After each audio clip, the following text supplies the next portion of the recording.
guys are Fnatic or Rock Nation. So today we are with Broken Up to the fall of summer in Paris.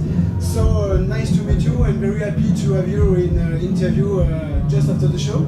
Yeah. So how are you? Great, man. Thanks for having us. It was an awesome concert for us today, man. Really good. Great turnout. So are you happy of the show today? Well, we were lucky because we were supposed to go on earlier today, and then it got pushed back, and I think that was better for us. But and also before we went on, it was kind of raining and windy. Then we went on, and there was no rain. It was nice, and the crowd was fucking great. Yeah. So very good. Best show. One of the best shows of the tour. As you know, we've been on tour 1 week only, but this one's a highlight for sure. Okay. Yeah. Well, I can answer that question. When we released our fifth album, which was Grotesque Blessings, it was right around 1999.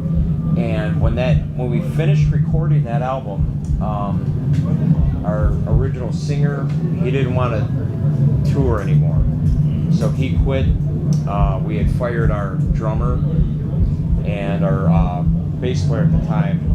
Right before we recorded the album, he quit death metal. He wanted to be in a rock band. So when the album came out, I was like one of the last guys remaining, you know, and our other lead guitar player at the time, Brian Griffin, it was him and me.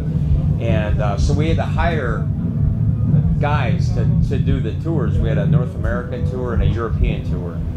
And the tours were okay, but the guys we hired were basically just not easy to deal with.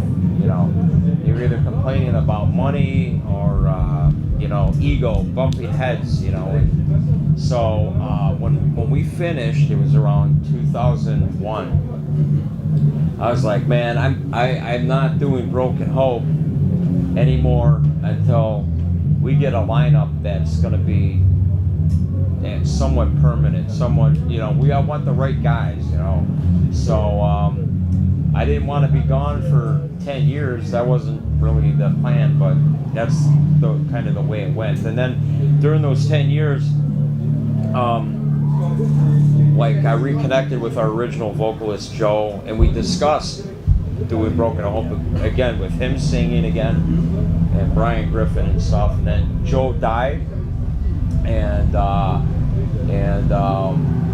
wasn't sure if I was going to do it. And then 2011 was when I really said, you know, if I'm going to do Broken Hope, I can't waste any more time. I really got to be more aggressive with finding a lineup. So I found Mike, our drummer, Damian Lesky, our singer, who's also from Orgasm. The three of us, we made the core of Broken Hope.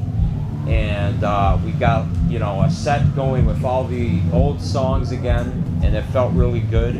And we had new music we were writing. So in 2012, we had a lineup that was really solid, and we officially came back. And we went on tour with Obituary and a bunch of other bands, started doing festivals. We signed to Century Media Records that same year. 2013, our Omen of Disease album came out. We kept touring the world on that. So we've been going non-stop since 2012. So, and now, since 2012, we've had, aside from world tours and stuff, we've had 2 studio albums, 1 live album, and 2 live concert DVDs, all in 5 years. So I'm trying to make up for being gone for 10 years. So we've been back for 5, we were gone for 10, and Yes. we plan to stay here. You know, we still had some lineup problems with our bass player and lead guitar player we had in 2012. They left, was it 3 years ago? Yeah, so, 3 years. But we've had this lineup with Diego and our guitar player Matt Schlatka on lead guitar for 3 years now. And then again, it's still been Damian, Mike, and me as the core. So I hope that kind of brings you up to speed with why we went away, and like, I'll just put it this way: as a fan, if you ever seen a band you really like, and maybe they have some lineup changes or something's not right, it bums you out. As a fan and being in the band, I didn't want to have Broken Hope represented in a bad way when you saw us live, and I felt, again, in 2000, I didn't feel that this was a Broken Hope, so, but I'm glad to be here now, man. Yes, you are here. We hope you are here for a long time. Thank you, my friend. I appreciate it. Yeah, man. Well, what inspired you? There's what I like to say inside me is the teenage Jeremy Wagner who became, wanted to play guitar and be in a metal band and make brutal music. That teenager is still inside me. So my inspirations when I started were, in 1985, so a long time ago when I was a teenager.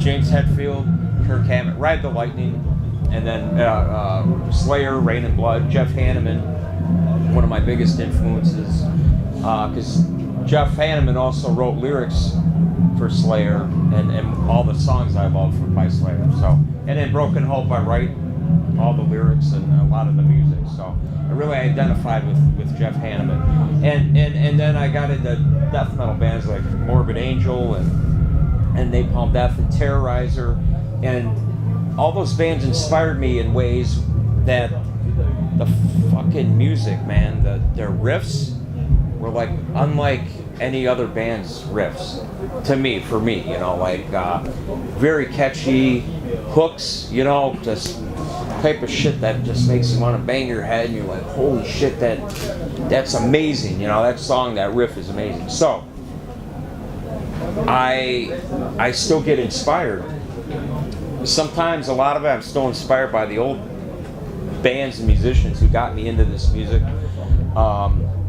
and I just I get in a headspace where if something hits me right, it can inspire me, even any genre of music. And it all really comes down, bro, like when you're asking about how do I work and whatnot. I have a home studio, I have an amp and a guitar, and sometimes I'm just going through exercises, and then all of a sudden a riff comes to me. And once that riff, a new riff I like, comes to me, I record it on my phone, and then that's like planting a seed. When you plant a seed, the next thing you know, it starts to flourish and this fucking tree comes out. That's my song. So it's one riff after another. All these riffs grow, that's kind of how I work. And then I bring my songs to the rest of the band and we work stuff out and whatnot. But again, I feel inspiration again from the old bands that my heroes I still listen to, new bands that just hit me. They have to hit me the right way, and just positive energy, I guess. When I'm with these guys in a band, that's what I love about Broken Hope 2017. This lineup, we're all like brothers. Brothers, yeah. And we again, like I said, I'm a teenager. We're all like teenagers excited.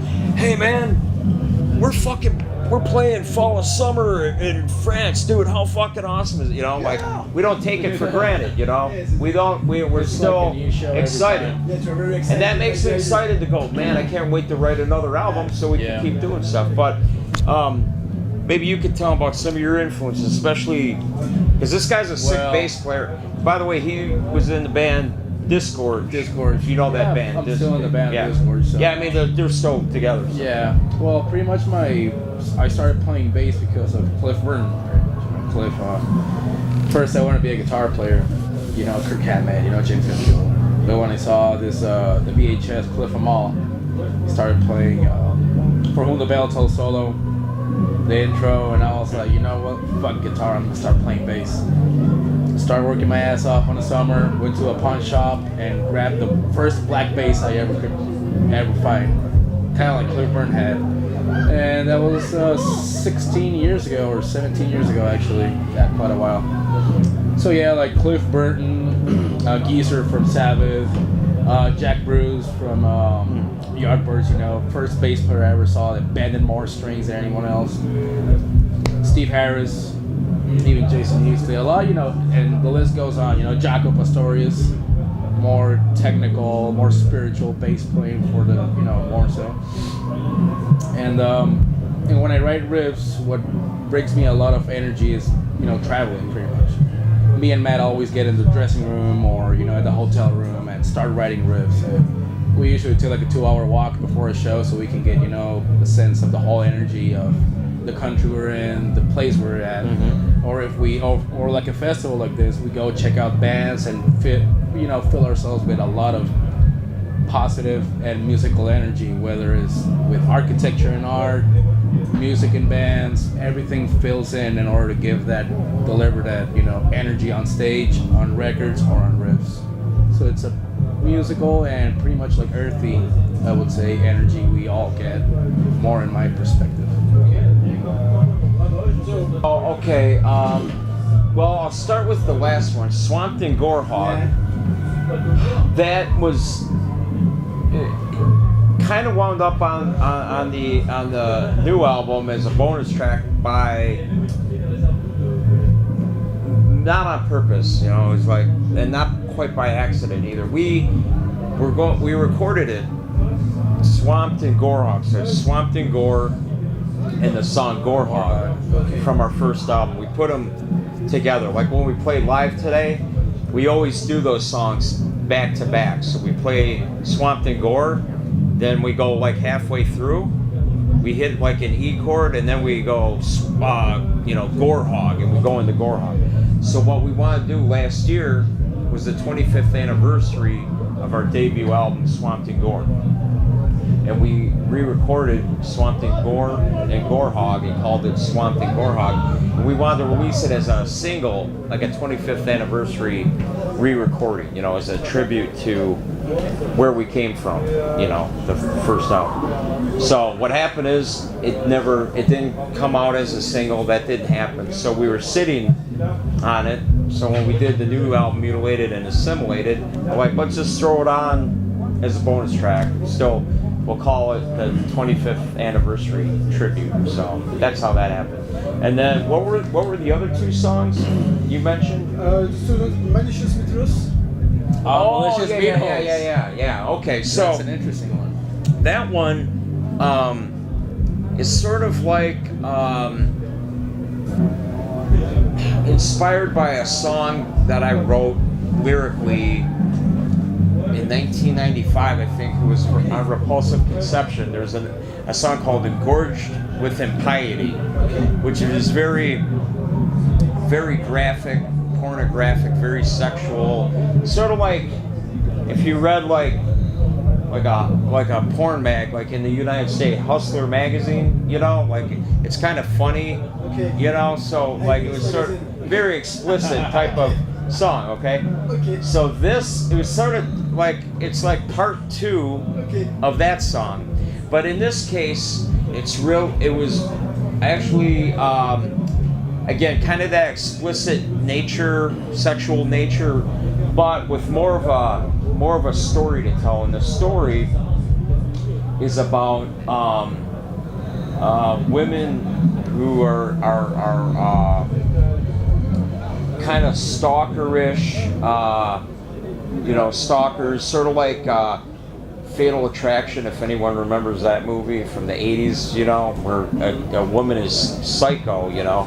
And some friends, I'm married, so I've been married for years, but I've got friends who I won't name, but they're single, and they've had some crazy women, like, you know, stab them with a fork in the shoulder, and then part of the story, it's not just the psycho thing. They think, these guy friends of mine think that they're having casual sex. Like, do you have in Europe Tinder? You know Tinder? Yes, I know Tinder. Okay, so these guys I know have Tinder, and they're screwing girls, and it's everything's like, oh, okay, we're just gonna screw, Okay.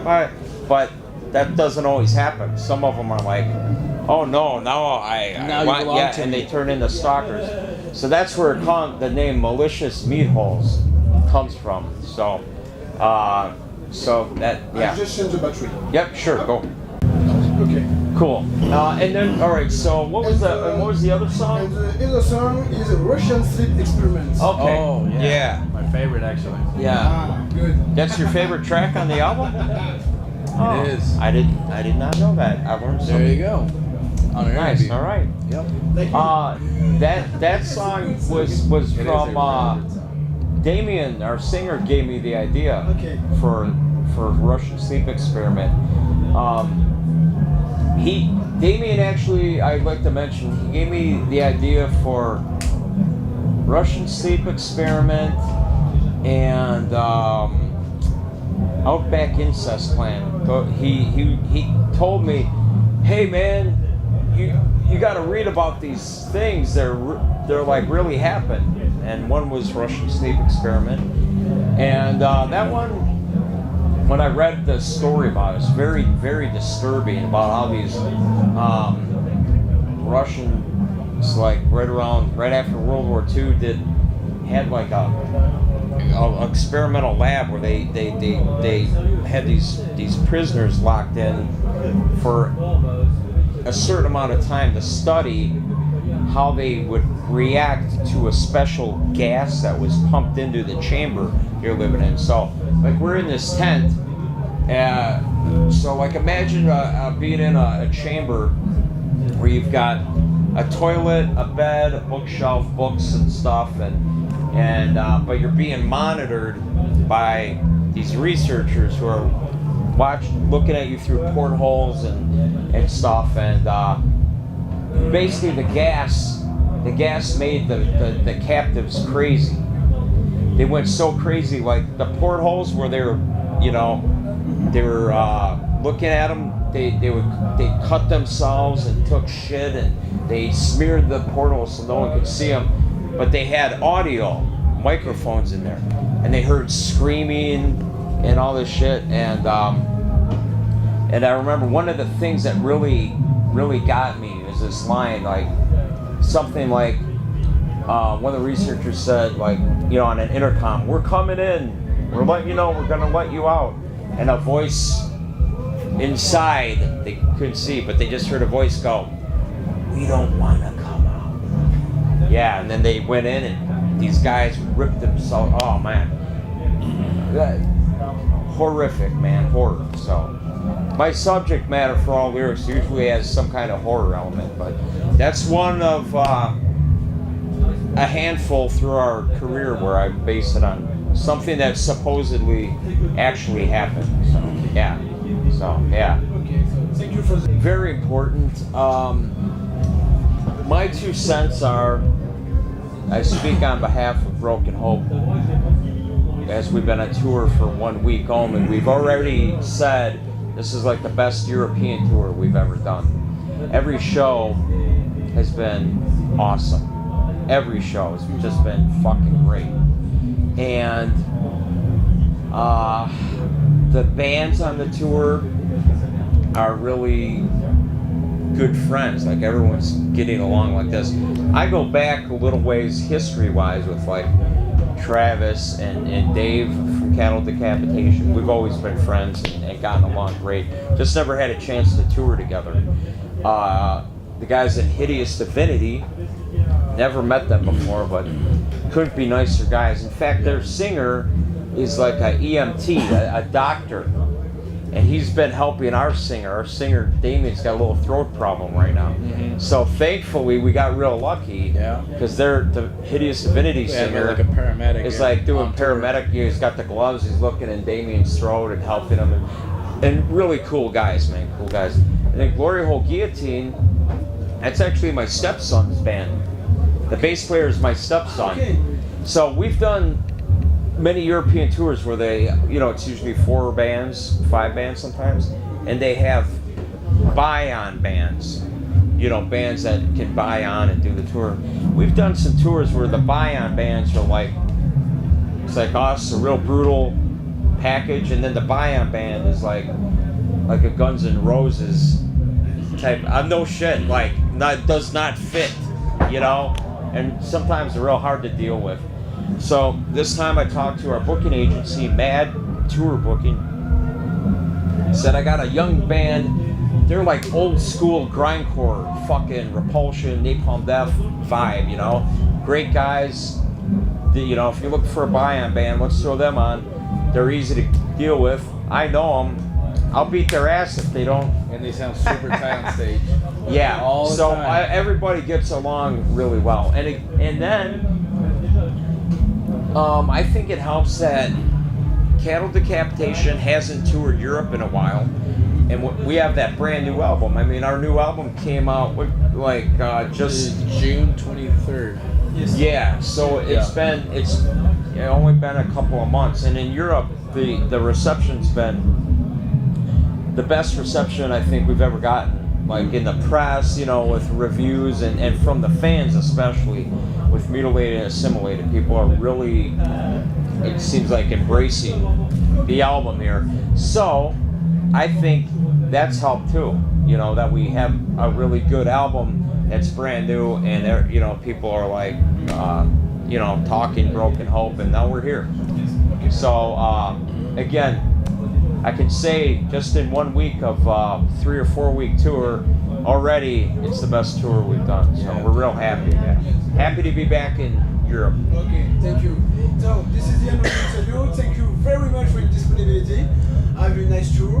Have a nice success with this album, because it's very fantastic, and broken up for 20 and 30 years ago. Yeah. Okay, thank you Yeah. very much. Thanks for so having much. us, man. Okay. Appreciate Okay. it. Cheers. Cheers.